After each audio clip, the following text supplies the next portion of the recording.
Shastri Ramchandran sir, please welcome to the dais, sir. Please.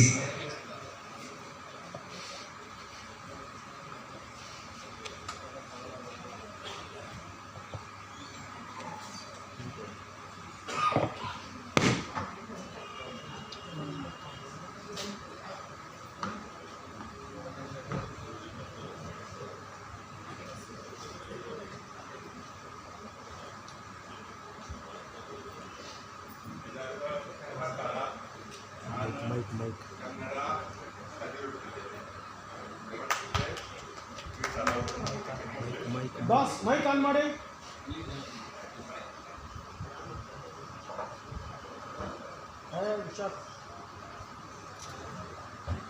ಎಲ್ಲರಿಗೂ ನಮಸ್ಕಾರ. ನಾನು ಕನ್ನಡ ಕಲಿಯುತ್ತಿದ್ದೇನೆ. But today please allow me to speak in English. I can also speak in Tamil, Malayalam or any other language. I feel very honored and privileged to be among this gathering. I have been a journalist for more than 52 years, and throughout my career, it has always been my preoccupation to work, to strive for the integration of all sections of society, the weaker sections, women, minorities, forest dwellers. It does not mean only scheduled tribes, there are other forest dwellers. I have worked for forest rights, I have worked for scheduled castes, scheduled tribes, women and minorities. And my very first book was on civil and human rights of agricultural laborers in Tamil Nadu, especially 21 people of the Dalit community who were killed by the state police. So I have always focused on this. I do not know whether this has helped my career as a journalist or not, but it has given me great fulfillment and satisfaction. I have been a lifelong activist and involved in advocacy for the cause of these people. And it is not only here, but even when I travel out to other countries, although my other passion is writing about international affairs and India's role in the world. And for my last book, the person who helped me was a very young girl who is probably 1/3 my age, and she is also from the Dalit community and she has done an extraordinary job, and it makes me very proud. So I just want to say that I feel one with all of you here, and that I feel deeply indebted for this acknowledgement and appreciation and recognition that is accorded to me on this occasion. I like the performance. It shows militancy, shakti, empowerment, and the striving for liberation in all their dimensions, especially by the women of this community. My best wishes, and I assure you that I will be with you in this journey and struggle for the betterment of the life and prospects of everybody in this community. Thank you very much. ಇವತ್ತಿನ ಈ ಕಾರ್ಯಕ್ರಮಕ್ಕೆ ಆಗಮಿಸಿ ಮಾತಾಡಿದಂಥ ಪತ್ರಕರ್ತರಾದಂಥ ಶಾಸ್ತ್ರಿ ರಾಮಚಂದ್ರನ್ ಅವರಿಗೆ ಧನ್ಯವಾದಗಳನ್ನ ಅರ್ಪಿಸ್ತಾ ಇದ್ದೀವಿ. ಈಗ ನಮ್ಮ ಕಾರ್ಯಕ್ರಮಕ್ಕೆ ಆಗಮಿಸಿರ್ತಕ್ಕಂಥ ಹಿರಿಯ ಚಿತ್ರನಟರು ಹಾಗೂ ನಿರ್ಮಾಪಕರಾದಂಥ ಶ್ರೀ ಕರಿಸುಬ್ಬು ಅವರು ಒಂದು 2 ನಿಮಿಷ ಮಾತಾಡಬೇಕು ಅಂತೇಳಿ ಕೇಳ್ಕೊಳ್ತಾ ಇದ್ದೀವಿ.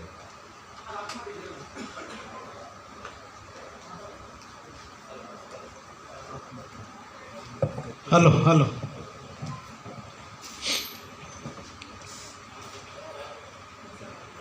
ವೇದಿಕೆಯಲ್ಲಿರುವ ಎಲ್ಲ ಗಣ್ಯರಿಗೂ ಮತ್ತು ಸಭಾಂಗಣದಲ್ಲಿರುವ ಎಲ್ಲರಿಗೂ ಸಾಷ್ಟಾಂಗ ನಮಸ್ಕಾರಗಳನ್ನು ತಿಳಿಸ್ತಾ, ದಿವ್ಯಚೇತನ ಚಾರಿಟಬಲ್ ಟ್ರಸ್ಟ್ ಪ್ರಸ್ತಾವಿಕ ನುಡಿಯಲ್ಲಿ ಆಗಲೇ ಹೇಳ್ತಾ ಇದ್ದರು. 2018ರಿಂದ ಸತತವಾಗಿ ಇದು 9ನೇ ವರ್ಷ. ಸಮಾಜದ ಹಲವು ಭಾಗಗಳಲ್ಲಿ ಕೆಲಸ ಮಾಡಿದಂಥ ಕಲಾವಿದರು, ಪತ್ರಿಕೋದ್ಯಮಿಗಳು, ಬೇರೆ ಬೇರೆ ಕ್ಷೇತ್ರಗಳಲ್ಲಿ ಕೆಲಸ ಮಾಡಿದವ್ರಿಗೆ ಕರೆದು ಅವರ ಸಾಧನೆಯನ್ನು ಗುರುತಿಸಿ ಅವರಿಗೆ ಒಂದು ಅಭಿನಂದನೆಯನ್ನು ತಿಳಿಸುವಂಥ ಕೆಲಸ ಸತತವಾಗಿ 9ನೇ ವರ್ಷಗಳಿಂದ ಶ್ರೀ ರಾಮು ಅವರು ಮಾಡ್ಕೊಂಬಂದಿದ್ದಾರೆ. ಭಾಳ ಸಂತೋಷ. ರಾಮು ಅವರ ಪರಿಚಯ ಜಸ್ಟ್ ನನಗೆ ಫೋನಲ್ಲೇ ಆಯಿತು. ನನ್ನ ಗೆಳೆಯ ಪತ್ರಕರ್ತ ವೀರೇಶ್ ಅವರ ಮೂಲಕ ಪರಿಚಯ ಆಯಿತು. ಸ್ವಲ್ಪ ತಡವಾಗಿ ನಾನು ವೇದಿಕೆಗೆ ಬಂದೆ, ಕ್ಷಮೆ ಇರಲಿ. ಬೆಂಗಳೂರಿನ ಟ್ರಾಫಿಕ್ ಅದಕ್ಕೆ ಕಾರಣ. ರಾಮು ಅವರೇ, ಇದೇ ರೀತಿ ಸರ್ಕಾರ ಮತ್ತು ಹಲವು ಸಂಘ ಸಂಸ್ಥೆಗಳು ಗುರುತಿಸದೇ ಇರುವಂಥವ್ರನ್ನ ನೀವು ಗುರುತಿಸಿ ಅವರ ಸಾಧನೆಯನ್ನು ಜನರಿಗೆ ಪರಿಚಯ ಮಾಡಿಕೊಡ್ತಾ ಇದ್ದೀರಾ. ಭಾಳ ಸಂತೋಷ ಆಗುತ್ತೆ. ಈ ಕಾರ್ಯ ನಿಲ್ಲಿಸಬೇಡಿ, ಮುಂದುವರಿಸ್ಕೊಂಡೋಗಿ. ನನಗೆ ಈ ವೇದಿಕೆ ಕರೆದು ಮಾತಾಡೋದಕ್ಕೆ ಅವಕಾಶ ಮಾಡಿಕೊಟ್ಟಂಥ ರಾಮು ಮತ್ತು ದಿವ್ಯ ಚೇತನ ಟ್ರಸ್ಟ್ ಅವರಿಗೆ ನಾನು ಆಭಾರಿಗಳಾಗಿದ್ದೇನೆ. ನಮಸ್ಕಾರ.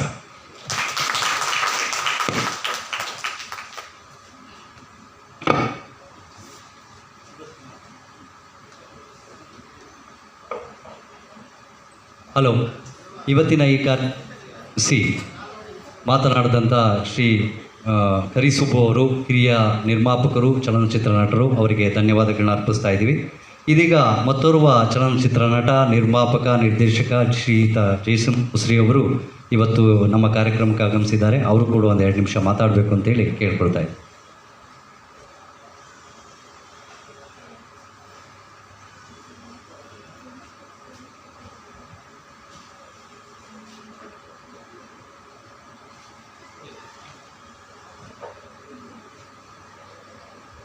ಮೊದಲನೇದಾಗಿ ಕಾರ್ಯಕ್ರಮಕ್ಕೆ ಪೇಷನ್ಸಿಂದ ಎಲ್ಲರೂ ಕೂತಿರೋರಿಗೆ ಮೊದಲು ನಮಸ್ಕಾರ ತಿಳಿಸ್ತಾ, ವೇದಿಕೆ ಮೇಲೆ ಇರ್ತಕ್ಕಂಥ ಎಲ್ಲ ಗಣ್ಯಾತಿ ಗಣ್ಯರಿಗೆ ನಮಸ್ಕಾರ ಮಾಡ್ತಾಯಿದ್ದೀನಿ. ಈಗ ರಾಮು ಅವ್ರ ಬಗ್ಗೆ ಎಲ್ಲರೂ ಮಾತಾಡ್ತಾ ಇದ್ದಾರೆ. ಇಂಥ ಕಾರ್ಯಕ್ರಮ ಮುಂದುವರ್ಸ್ಕೊಂಡು ಹೋಗಿ ಖಂಡಿತವಾಗ್ಲೂ ಮುಂದುವರ್ಸ್ಕೊಂಡು ಹೋಗಿ.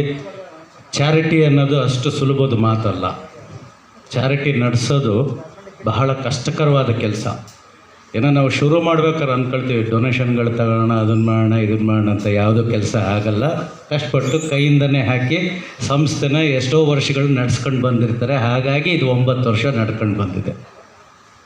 ರಾಮ ಅವ್ರಿಗೆ ಹೇಳಬೇಕು, 10ನೇ ವರ್ಷಕ್ಕೆ ಫಸ್ಟ್ ಅವ್ರಿಗೆ ಸನ್ಮಾನ ಮಾಡಬೇಕು. 10 ವರ್ಷ ಈ ಸಂಸ್ಥೆ ನಡ್ಸ್ಕೊಂಬಂದಿದ್ದೀರಲ್ಲಪ್ಪ, ನಿಮ್ಮ ಎದೆಗಾರಿಕೆನ ನಾವು ಒಪ್ತೀವಿ ಅಂಥೇಳಿ ಎಲ್ಲರೂ ಸೇರಿ ಸ್ನೇಹಿತರು ಫಸ್ಟು ಅವ್ರಿಗೆ ಸನ್ಮಾನ ಮಾಡಬೇಕು.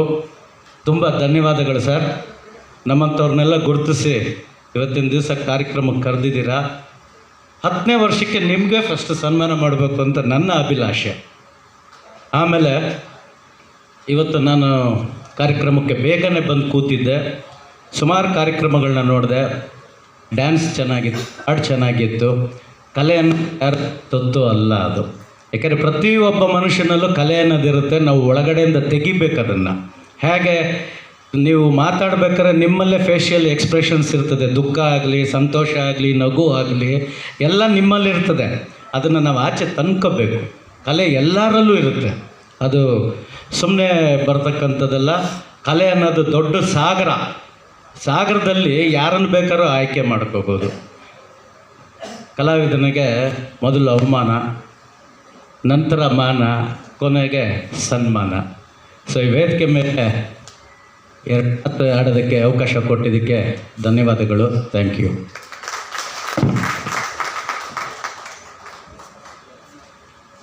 ಇವತ್ತಿನ ಕಾರ್ಯಕ್ರಮಕ್ಕೆ ಆಗಮಿಸಿ ಮಾತನಾಡಿದಂಥ ಶ್ರೀ ಜೈಸಿಂಹ ಮುಸ್ರಿ ಅವರು ಖ್ಯಾತ ಚಲನಚಿತ್ರ ನಟರು, ನಿರ್ಮಾಪಕರು, ನಿರ್ದೇಶಕರು, ಅವರಿಗೆ ಧನ್ಯವಾದಗಳು.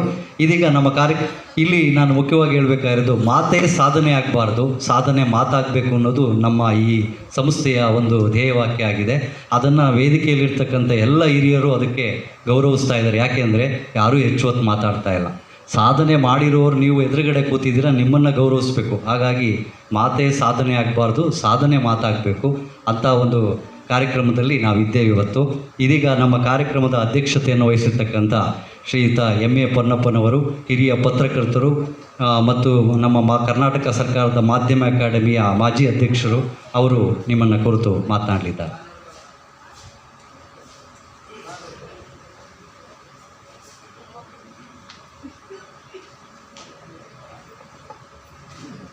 ಎಲ್ಲರಿಗೂ ನಮಸ್ಕಾರಗಳು. ವೇದಿಕೆ ಮೇಲೆ ಅಧ್ಯಕ್ಷರಾದಂಥ ಎಸ್ ಮೃತ್ಯುಂಜಯ ಅವರೇ, ವೈ.ಪಿ. ಜಗದೀಶ್ ಅವರೇ, ರಾಮಚಂದ್ರ ಅವರೇ, ಕರಿಸುಬ್ಬು ಅವರೇ, ಜಯಸಿಂಹ ಮುಸ್ರಿ ಅವರೇ, ಮುನಿರಾಜು ಅವರೇ, ಮಂಜುಶ್ರೀ ಕಳಕೊಳ್ಳೋರೆ, ಶಾಸ್ತ್ರಿ ರಾಮಚಂದ್ರನವರೇ, ಕೆಂಚನೂರು ಶಂಕರ್ ಅವರೇ, ವಿದ್ಯೆ ಅವರೇ, ಆಮೇಲೆ ವೇದಿಕೆಯ ಮುಂದೆ ಆಸೀನರಾಗಿರ್ತಕ್ಕಂಥ ಪ್ರಮುಖ ಮಹಿಳಾ ವ್ಯಕ್ತಿ ಒಬ್ಬರಿದ್ದಾರೆ. ಅವರು ಮಾಡಿರುವಂಥ ವೈದಿಕ ಕ್ಷೇತ್ರದಲ್ಲಿ, ಅದು ಚಿತ್ರದುರ್ಗದ ಹಿಂದುಳಿದ ಪ್ರದೇಶದಲ್ಲಿ ಮಾಡತಕ್ಕಂಥ ಒಂದು ಸಾಧನೆ ಇದೆಯಲ್ಲ, ಅವರು ನಮ್ಮ ಮುಂದೆ ಕೂತಿದ್ದಾರೆ. ಅವರೇ ಅನುಸೂಯಮ್ಮ ಮಲ್ಲಿಕಾರ್ಜುನ ಕಡಪಳ. ಅವರ ಮಗಳು ಮಂಜುಶ್ರೀ ಕಡಪಳ. ಯಾಕಂದರೆ ಇವರು ನನ್ನ ಜೊತೆಯಲ್ಲಿ ಕೆಲಸ ಮಾಡಿದವರು. ಅತ್ಯುತ್ತಮ ಬರಹಗಾರ್ತಿ, ಅತ್ಯುತ್ತಮ ಪತ್ರಕರ್ತೆ. ಅವರ ತಾಯಿ ಬಗ್ಗೆ ಸೋಷಿಯಲ್ ಮೀಡಿಯಾದಲ್ಲಿ ಅಂದರೆ ಫೇಸ್ಬುಕ್ಕಲ್ಲಿ ಒಂದು ಲೇಖನ ಬರೆದಿತ್ತು. ಅದು ನನ್ನ ಹೃದಯದಲ್ಲಿ ಇವತ್ತೂ ಇದು ಕುಣಿಸುತ್ತೆ. ಏನಪ್ಪ ಅಂದರೆ, ಅವರು ಚಿತ್ರದುರ್ಗದ ಕಲ್ಲಿನ ಕೋಟೆ ಅಂತ ಭಾಗದಲ್ಲಿ ಸರ್ಕಾರಿ ಆಸ್ಪತ್ರೆಯಲ್ಲಿ ಹಿರಿಯ ನರ್ಸಾಗಿ ಸೇವೆ ಸಲ್ಲಿಸಿ ಎಲ್ಲರ ಮನೆ ಮಾತಾಗಿದ್ದಾರೆ. ಅವರು ನಮ್ಮ ಮುಂದೆ ಕೂತಿದಾರಲ್ಲ, ಅದು ನಿಜಕ್ಕೂ ಒಂದು ಸಂತೋಷದ ವಿಷಯ. ನಿಮಗೆ ಅಭಿನಂದನೆಗಳು ಮೇಡಮ್. ಇವತ್ತಿನ ಸಮಾರಂಭದಲ್ಲಿ ಎಲ್ರಿಗೂ ಪ್ರಶಸ್ತಿ ಸನ್ಮಾನ ಮಾಡಿದ ಮೇಲೆ ಅಧ್ಯಕ್ಷತೆ ಭಾಷಣ ಮಾಡಬೇಕು. ಅಧ್ಯಕ್ಷತೆ ಭಾಷಣ ಈಗಲೇ ಬಿಟ್ಬಿಟ್ಟಿದ್ದಾರೆ ಮಾಡಿ ಅಂತ. ಓಕೆ, ನಾವು ಮಾತಾಡಬೇಕಲ್ವಾ? ಯಾಕಂದರೆ ಸಮಯ ನಾವು ಸುಮ್ಮನೆ ಅನಾವಶ್ಯಕವಾಗಿ ಕಾಲ ಹಣ ಮಾಡೋ ಬದಲು ನಾನು 2 ಮಾತನ್ನು ಇಲ್ಲಿ ಮುಗಿಸ್ತೀನಿ. ನನ್ನ ಆತ್ಮೀಯ ಮಿತ್ರರಂತ ರಾಮು ಅವರು ಕಳೆದ 9 ವರ್ಷಗಳಿಂದ ನಿರಂತರವಾಗಿ ಈ ದಿವ್ಯ ಚೇತನ ಚಾರಿಟೇಬಲ್ ಟ್ರಸ್ಟ್ನ ಕಾರ್ಯಕ್ರಮವನ್ನು ಯಶಸ್ವಿಯಾಗಿ ನಡೆದುಕೊಂಡು ಬಂದಿದ್ದಾರೆ. ಅದರಲ್ಲಿ ಅವರು ಸಾಂಸ್ಕೃತಿಕ ಉತ್ಸವ, ದಿವ್ಯ ಚೇತನ ಪ್ರಶಸ್ತಿ, ಸಮಾಜ ಸೇವಾ ರತ್ನ ಪ್ರಶಸ್ತಿಯನ್ನು ಒಳ ಮಾಡಿದ್ದಾರೆ. ಅವರು ಈ 9 ವರ್ಷ ನಡೆದು ಬಂದ ಹಾದಿ ಇದೆಯಲ್ಲ, ಅದು ಒಂಥರ ಮುಳ್ಳಿನ ಹಾದಿ ಇದ್ದಂಗೆ. ಈ ಕಾರ್ಯಕ್ರಮವನ್ನು ಅವರು ಯಶಸ್ವಿಯಾಗಿ ನಡೆಸ್ಕೊಂಡು ಬಂದಿದ್ದಾರೆ. ಅವರಿಗೆ, ರಾಮು ಅವರಿಗೆ ವಿಶೇಷವಾಗಿ ನಾನು ಅಭಿನಂದಿಸ್ತೇನೆ. ಈ ದಿವ್ಯ ಚೇತನ ಚಾರಿಟೇಬಲ್ ಟ್ರಸ್ಟ್, ನಾನು ಅವ್ರಿಗೆ ಹೇಳಿದೆ ಮೊದಲೇ, ಈಗ ನನಗೆ 8ನೇ ವಾರ್ಷಿಕ 9ನೇ ವಾರ್ಷಿಕ ಸಮಾರಂಭದಲ್ಲಿ ನನ್ನನ್ನು ಸನ್ಮಾನ ಮಾಡಿದ್ದೆ. ನಾನು ಹೇಳಿದೆ, ಸಮಾಜದ ಎಲ್ಲ ಸ್ತರಗಳಲ್ಲಿ ಉತ್ತಮ ವ್ಯಕ್ತಿಗಳನ್ನ ಆಯ್ಕೆ ಮಾಡಿ ಸನ್ಮಾನ ಮಾಡಿ, ಸನ್ಮಾನ ಅನ್ನೋದು ಸುಮ್ಮನೆ ಅಲ್ಲ, ಇನ್ನು ಕಾಸು ಕೊಟ್ಟು ತಗೊಳ್ಳೋದು ಮಾಡೋದು ಅದಲ್ಲ. ಇವರು ಒಳ್ಳೆಯ ಉತ್ತಮ ಸಮಾಜ ಸೇವಾ ಕಾರ್ಯಕರ್ತರನ್ನ ನೇಮಕ ಮಾಡಿ ಸನ್ಮಾನ ಮಾಡ್ತಾ ಇದ್ದಾರಲ್ಲ, ಅದಕ್ಕೂ ನಾವು ಎಲ್ಲರೂ ಸಂತೋಷ ಪಡಬೇಕು. ಇದು ನಾನು ಇನ್ನೊಂದು ರಾಮ್ಗೆ ಹೇಳಿದ್ದೆ, ಈ ರಾಜಕಾರಣಿಯನ್ನು ಕರೆಯೋ ಬದಲು ಸ್ವಲ್ಪ ಒಳ್ಳೆಯ ವ್ಯಕ್ತಿಗಳನ್ನ ಕರೆಯೋದು ಇನ್ನಷ್ಟು ಅದಕ್ಕೆ ಒಂದು ಶೋಭೆ ತರ್ತದೆ. ಜಯದೇವ ಆಸ್ಪತ್ರೆ ನಿರ್ದೇಶಕರಾದಂತಹ ದಿನೇಶ್ ಅವರು ಚಾಮರಾಜ ಜಿಲ್ಲೆಯ ಒಂದು ಮೂಲೆಯ ಒಂದು ಗ್ರಾಮದಲ್ಲಿ ಬಂದು ಇವತ್ತು ಜಯದೇವ ಸಂಸ್ಥೆ ನಿರ್ದೇಶಕರಾಗಿದ್ದಾರೆ. ಅವರು ಅಂಥ ಉತ್ತಮ ವೈದ್ಯರಂದರೆ ನೀವು ಸ್ವತಃ ನೋಡಿದ್ರೆ ಗೊತ್ತಾಗ್ತದೆ. ಅವರ ಬಗ್ಗೆ ಮೊನ್ನೆ ನಾವು ಇದರಲ್ಲಿ ಸಂಜನ ಕಾರ್ಯಕ್ರಮದಲ್ಲಿ TV ಕಾರ್ಯಕ್ರಮ ಅವ್ರನ್ನ ಇಂಟರ್ವ್ಯೂ ಮಾಡಿದಾಗ ಒಳ್ಳೆ ಚೆನ್ನಾಗಿದೆ. ಅಂಥವ್ರನ್ನೆಲ್ಲ ನೀವು ಮುಂದಿನ ವರ್ಷ ಕರ್ಕೊಂಬನ್ನಿ, ಸನ್ಮಾನ ಮಾಡಬೇಡಿ, ಮುಖ್ಯ ಅತಿಥಿಗಳು ಮಾಡಿ ಅವ್ರ ಕೈನಲ್ಲಿ ಸನ್ಮಾನ ಮಾಡಿ. ಯಾಕಂದರೆ ಅವರಂಥ ಹಿಂದೂ ವರ್ಗದಿಂದ ಬಂದವರು, ಅವ್ರನ್ನೊಂದು ಮರೆಸಿ, ಆಮೇಲೆ ಇಲ್ಲಿ ಗುರುತಿರ್ತಕ್ಕಂಥ ಎಲ್ಲ ಪ್ರಶಸ್ತಿ ವಿಜೇತರಿಗೆ ನಾನು ಧನ್ಯವಾದ ಅರ್ಪಿಸಿ, ನಾನು ಹೆಚ್ಚು ಈಗ ಮಾಡಿ ಅಂತ ಹೇಳಕ್ಕೆ ಹೋಗಲ್ಲ. ಅವರು ಈ 9 ವರ್ಷ ನಡ್ಕೊಂಡು ಬಂದ್ರಲ್ಲ, ಅದು ನಾನು ನಿಜವಾಗ್ಲೂ ಹೆಮ್ಮೆ ಪಡುವಂಥ ವಿಷಯ ಅಂತ ಹೇಳಿ 2 ಮಾತನ್ನು ಮುಗಿಸ್ತೀನಿ. ನಾವು ಇನ್ನು ಸನ್ಮಾನಿತರೆಲ್ಲರೂ ಕಾಯ್ತಾ ಇದ್ದಾರೆ, ಸಮಯವೂ ಮೀರಿದ್ದಾರೆ, ಜಾಸ್ತಿ ಮಾತಾಡೋಕೆ ಹೋದರೆ ತಪ್ಪಾಗ್ತದೆ. ಅದನ್ನು ನಾನು ಇಷ್ಟಕ್ಕೆ ಮುಗಿಸಿ ಸನ್ಮಾನಿತರನ್ನು ಸನ್ಮಾನ ಮಾಡೋಣ. ಈ ಒಂದು ಇದರಲ್ಲಿ ನೆನಪಿನಲ್ಲಿ ಇರಬೇಕು ಅಂತ ಕೆಲಸವನ್ನು ರಾಮು ಮಾಡ್ತಾ ಇದ್ದಾರೆ. ಅವರ ಇನ್ನೊಬ್ಬರು ಸಹೋದರ ಅಂದರೆ ರಾಮ ಲಕ್ಷ್ಮಣ ದಿವ್ಯ ಚೇತನ ಇದೆಲ್ಲ, ಸೂರ್ಯನ ಕಿರಣಗಳು, ಪ್ರಖರ ಕಿರಣಗಳು. ಇದು ನಾವು ಅದ್ರ ಬಗ್ಗೆ ನೋಡಿ ಇದನ್ನು ಮಾಡಬೇಕದು ಮಾಡಿ ನಮ್ಮೆಲ್ಲರ ಸಹಕಾರ ಇದೆ. ನಿಮಗೆ ಅಭಿನಂದಿಸ್ತಾ ನನ್ನ ಮಾತನ್ನು ಮುಗಿಸ್ತೀನಿ. ಧನ್ಯವಾದ. ಇವತ್ತಿನ ಈ ದಿವ್ಯಚೇತನ ಚಾರಿಟಬಲ್ ಟ್ರಸ್ಟ್ನ ಈ ಒಂದು ಕಾರ್ಯಕ್ರಮದಲ್ಲಿ ಭಾಗವಹಿಸಿ ಅಧ್ಯಕ್ಷತೆಯನ್ನು ವಹಿಸಿ ಮಾತನಾಡಿದಂಥ ಶ್ರೀ ಎಂ ಎ ಪನ್ನಪ್ಪನವರಿಗೆ ಧನ್ಯವಾದಗಳು. ಇದೀಗ ಬೇಕೆಂದರೆ ಈ ಪ್ರಶಸ್ತಿ ಆಯ್ಕೆಯನ್ನು ಮಾಡಿದ್ದು ಬೇರೆ ಬೇರೆ ಜಿಲ್ಲೆಗಳಿಂದ ಕೂಡ ಪ್ರಶಸ್ತಿ ಪುರಸ್ಕೃತರು ಆಗಮಿಸಿದ್ದಾರೆ. ಸೊ ಹಂಗಾಗಿ ಅವರೆಲ್ಲರೂ ಮತ್ತೆ ವಾಪಸ್ಸು ತಮ್ಮ ಮರಳಿ ಗೂಡಿಗೆ ಹೋಗಬೇಕಾಗಿರೋದ್ರಿಂದ ಕಾರ್ಯಕ್ರಮವನ್ನು ಆದಷ್ಟು ಬೇಗ ಮುಗಿಸ್ಬೇಕಾಗಿದೆ. ಹಾಗಾಗಿ ಈಗ ನಾವು ದಯವಿಟ್ಟು ಅನ್ಯತಾ ಭಾವಿಸಬಾರ್ದು, 2-3 ಜನನ್ನ ಕರೆದು ಪ್ರಶಸ್ತಿಯನ್ನು ಒಂದೇ ಬಾರಿ ವೇದಿಕೆಯಲ್ಲಿ ಕೊಡುವಂಥ ವ್ಯವಸ್ಥೆಯನ್ನು ಮಾಡ್ತೀವಿ. ಇದೀಗ ದಿವ್ಯ ಚೇತನ ಪ್ರಶಸ್ತಿ ಪ್ರದಾನ ಸಮಾರಂಭವನ್ನು ವೇದಿಕೆಯಲ್ಲಿರ್ತಕ್ಕಂಥ ಗಣ್ಯರು ಮಾಡಬೇಕು ಅಂತೇಳಿ ಕೇಳ್ಕೊಳ್ತಾ ಇದ್ದೀವಿ. ಮೊದಲಿಗೆ ಇದೇ ವೇದಿಕೆಯನ್ನು ಅಲಂಕರಿಸಿರ್ತಕ್ಕಂಥ ಶ್ರೀಮತಿ ಗೀತಾ ಎಚ್ ಕೈವಾರ ಅವರು, ಸಂಗೀತ ನಿರ್ದೇಶಕರು ಹಾಗೂ ಸಮಾಜ ಸೇವಕರು, ಬೆಂಗಳೂರು. ಅವರಿಗೆ ನಮ್ಮ ದಿವ್ಯ ಚೇತನ ಟ್ರಸ್ಟ್ ಕೊಡಮಾಡುವ ಈ ವರ್ಷದ ದಿವ್ಯ ಚೇತನ ಪ್ರಶಸ್ತಿಯನ್ನು ಅವರ ಸಾಧನೆಯನ್ನು ಗುರುತಿಸಿ ಅವರಿಗೆ ಪ್ರಶಸ್ತಿಯನ್ನು ನೀಡಿ ಗೌರವಿಸ್ತಾ ಇದೆ. ಶ್ರೀಮತಿ ಗೀತಾ ಎಚ್ ಕೈವಾರ ಅವರು, ಸಂಗೀತ ನಿರ್ದೇಶಕರು ಹಾಗೂ ಸಮಾಜ ಸೇವಕರು, ಬೆಂಗಳೂರು. ಅವರದೇ ತಂಡ ಇವತ್ತು ವೇದಿಕೆಯ ಮೇಲೆ ಅದ್ಭುತವಾದ ಒಂದು ನೃತ್ಯ, ಸಂಗೀತ ಎಲ್ಲ ಒಂದು ಸಾಂಸ್ಕೃತಿಕ ಕಾರ್ಯಕ್ರಮವನ್ನು ನಡೆಸಿಕೊಟ್ಟು ಗಮನ ಸೆಳೀತು. ಅದೇ ರೀತಿ ಶ್ರೀ ಡಿ ಮುನಿರಾಜು ಅವರು, ಪ್ರಥಮ ದರ್ಜೆ ಗುತ್ತಿಗೆದಾರರು, ಬೆಂಗಳೂರು. ಹಾಗೂ ಶ್ರೀ ರಾಮಚಂದ್ರ, BJP ಮುಖಂಡರು, ಚಾಮರಾಜನಗರ ಜಿಲ್ಲೆ. ಶ್ರೀ ಶಾಸ್ತ್ರಿ ರಾಮಚಂದ್ರನ್, 3 ಜನ ಸರ್. ಶ್ರೀ ಶಾಸ್ತ್ರಿ ರಾಮಚಂದ್ರನ್ ಅವರು, ಹಿರಿಯ ಪತ್ರಕರ್ತರು, ನವದೆಹಲಿ. 4 ಬಿಡಿ.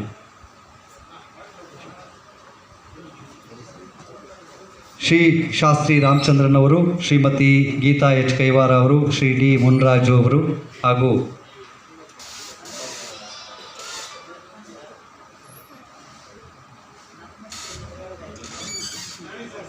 ಶ್ರೀ BJP ಮುಖಂಡರು ಶ್ರೀ ರಾಮಚಂದ್ರ ಅವರು ದಯವಿಟ್ಟು ವೇದಿಕೆಗೆ ಬರಬೇಕು ಅಂತ ಕೇಳ್ಬೋದು. ಇವು ಗುತ್ತಿಗೆದಾರರಾದಂಥ ಇವರು ಶ್ರೀ ಡಿ ಮುನ್ ಅವರು ವೇದಿಕೆಯಲ್ಲಿದ್ದಾರಾ? ಮಂಜುಶ್ರೀ ಕಡ್ಕೋಳ ಮೇಡಮ್ ಅವರು ಪ್ರಜಾವಾಣಿಯಲ್ಲಿ ಹಿರಿಯ ವರದಿಗಾರ್ತಿಯಾಗಿ ಅವರು ಲೇಖನಗಳನ್ನು ಬರೆಯುವುದರ ಮೂಲಕ ಅವರ ಬೈಲೈನ್ ಲೇಖನಗಳನ್ನು ನೀವೆಲ್ಲ ಗಮನಿಸಿರ್ತೀರಿ. 16 ವೈಚಾರಿಕ ಲೇಖನಗಳನ್ನು ಬರೆದು ಅವರು ಪ್ರಸಿದ್ಧಿಯನ್ನು ಪಡೆದಿರ್ತಾರೆ. ಶ್ರೀಮತಿ ಗೀತಾ ಎಚ್ ಕೈವಾರ ಅವರು ಹಾಗೂ ಮಂಜುಶ್ರೀ ಕಡಕೋಳ ಅವರು ಹಾಗೂ ಮುನ್ರಾಜು ಅವರು, ಇವರೆಲ್ಲರನ್ನ ಈ ವರ್ಷದ ದಿವ್ಯಚೇತನ ಪ್ರಶಸ್ತಿಯನ್ನು ನೀಡಿ ಗೌರವಿಸಲಾಗ್ತಾ ಇದೆ. ನಿಮ್ಮೆಲ್ಲರ ಜೋರು ಚಪ್ಪಾಳೆಯ ಪ್ರೋತ್ಸಾಹ ಅವರಿಗೆ ಸಿಗಲಿ ಅಂತೇಳಿ ಕೇಳ್ಕೊಳ್ತಾ ಇದೆ.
ಎಲ್ಲ ಸಾಧಕರಿಗೆ ನಮ್ಮ ದಿವ್ಯಚೇತನ ಚಾರಿಟಬಲ್ ಟ್ರಸ್ಟ್ ವತಿಯಿಂದ ಧನ್ಯವಾದಗಳನ್ನು ಅರ್ಪಿಸ್ತಾ ಇದ್ದೀವಿ.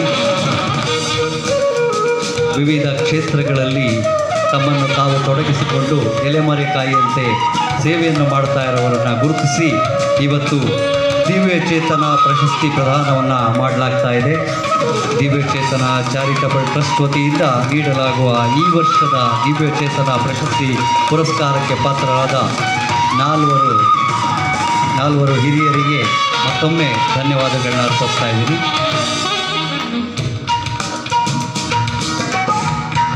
ಇದೀಗ ಶ್ರೀ ರಾಮಚಂದ್ರ ಅವರು, BJP ಮುಖಂಡರು, ಚಾಮರಾಜನಗರ